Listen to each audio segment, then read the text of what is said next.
बिस्मिल्लाहिर्रहमानिर्रहीम। अस्सलाम वालेकुम। अबरार रशीद आपकी खिदमत में हाज़िर। अब एक साबिक गवर्नर की अहलिया भी पकड़ में आ गई और ये क्या मामला है। और इसके अलावा खदीजा शाह से अमरीकियों ने मुलाकात की बमा प्रोटोकॉल के, लेकिन उससे पहले जैसा कि तवक्को हालांकि सुप्रीम कोर्ट में बहुत कुछ कहा गया कि जनाब मंगल के दिन कुछ भी हो जाए, कम व्हाट में, हमने इस केस का फ़ैसला सुनाना है, यानी शॉर्ट ऑर्डर देना है, लेकिन ऐसा नहीं हो सका। केस आपको पता है कि सिविलियंस का फ़ौजी अदालतों में ट्रायल हो सकता है, नहीं हो सकता। 4-5 पिटीशंस हैं इस हवाले से। आज इस हवाले से बहुत सी बातें हुई। अटॉर्नी जनरल ने कहा कि जनाब 102 लोगों के ट्रायल किया जाएगा, अभी तक शुरू नहीं हो सका।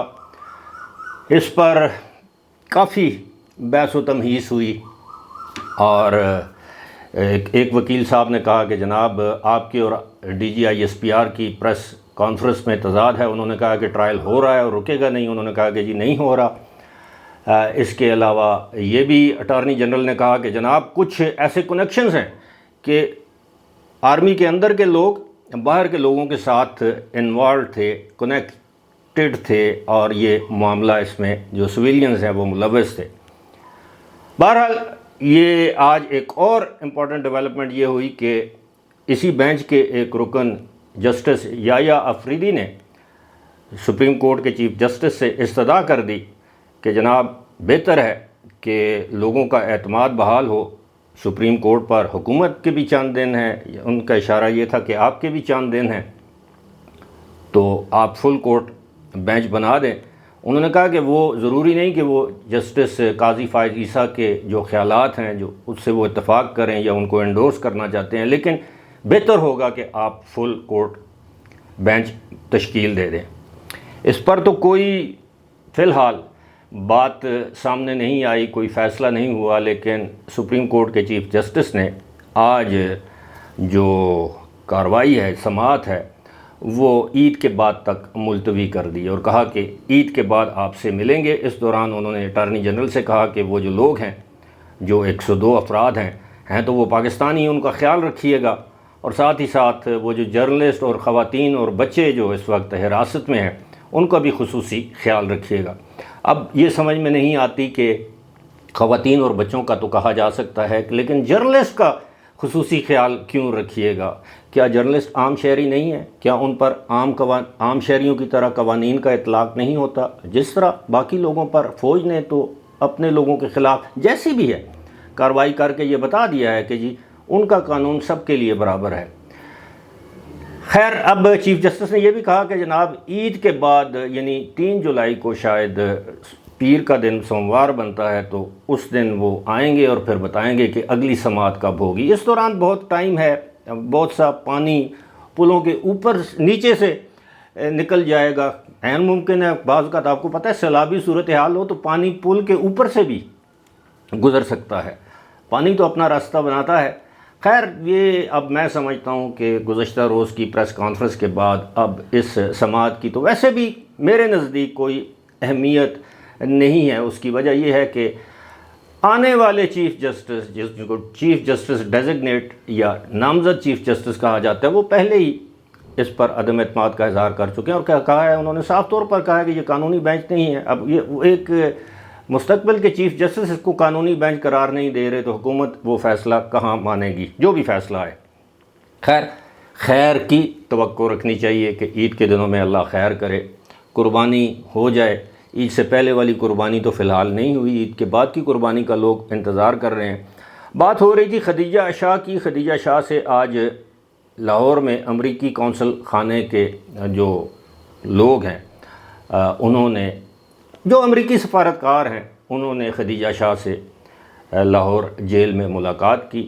ज़राए ने यह बताया है, जिस तरह ये रिपोर्ट हुआ है, कि जनाब मुकम्मल प्रोटोकॉल के साथ उनको जेल में ले जाया गया। ज़ाहिर है अमरीकी हैं, सफारतकार हैं, प्रोटोकॉल उनका हक भी बनता है।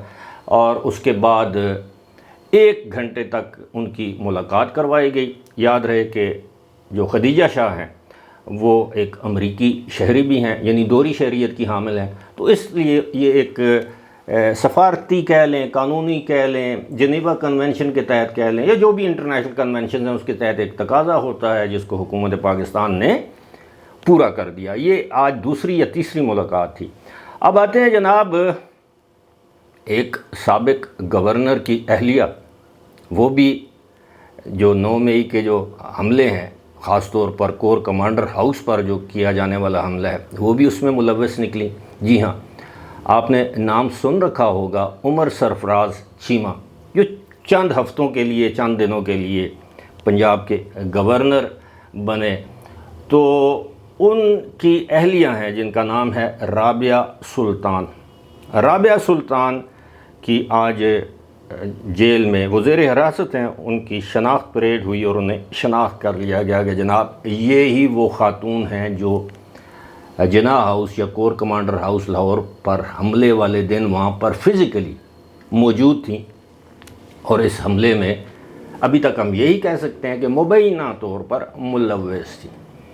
لیکن اب خدیجہ شاہ کی طرح ان پر بھی الزام لگ چکا ہے۔ اب ظاہر ہے ان کے خلاف پتہ نہیں فوجی عدالتوں میں کیس چلتا ہے، نہیں چلتا، انسداد دہشت گردی کی عدالت میں کیس چلتا ہے، کوئی جو سول جو دوسری عدالتیں ہیں سیشن کورٹ میں کیس چلتا ہے۔ لیکن آپ کی اطلاع کے لیے یہ بھی عرض ہے کہ عمر سرفراز چیمہ آلریڈی جیل میں ہیں۔ تو یہ جو معاملہ ہے، آپ اندازہ کیجئے کہ ایک طرف پی ٹی آئی والے یا عمران خان یہ کہتے ہیں، ان کا بیانیہ یہ ہے کہ فوج نے تو یہ خود سب کچھ کیا، فالس فلیگ آپریشن تھا۔ تو کیا فوج کے کسی افسر نے سابق گورنر کی اہلیہ کو ہدایت دی تھی، کہا تھا کہ آپ وہاں پر جائیں؟ تفتیش میں تو یہ بات سامنے آ جائے گی۔ فوج نے تو اپنے گھر میں صفائی کا عمل کسی حد تک مکمل کر لیا ہے، شروع نہیں مکمل کر لیا ہے۔ اب فوج دیکھ رہی ہے کہ جناب ہماری سویلین عدالتیں، سول کورٹس یا سول ایڈمنسٹریشن یا جو بھی لا انفورسمنٹ ایجنسیز ہیں، وہ اپنی تحقیقات، تفتیش یہ کب مکمل کرتی ہیں؟ کیونکہ اس واقعے کو جو 9 مئی کے جو واقعات ہیں، واقعات ہیں، اب 200 سے زیادہ مقامات پر حملے کیے گئے۔ اب آپ اندازہ کیجئے، تو یہ کیا ایک پری پلانڈ موو نہیں تھی؟ تو اس کو اب 2 مہینے گزرنے کو ہیں۔ اب عید کی چھٹیاں گزر جائیں گی تو ظاہر ہے جولائی شروع ہو جائے گا، تو اس کے بعد آپ دیکھیں کہ 2 مہینوں کے دوران پھر کہا جاتا ہے کہ جناب انسانی حقوق کی خلاف ورزی کی جا رہی ہے۔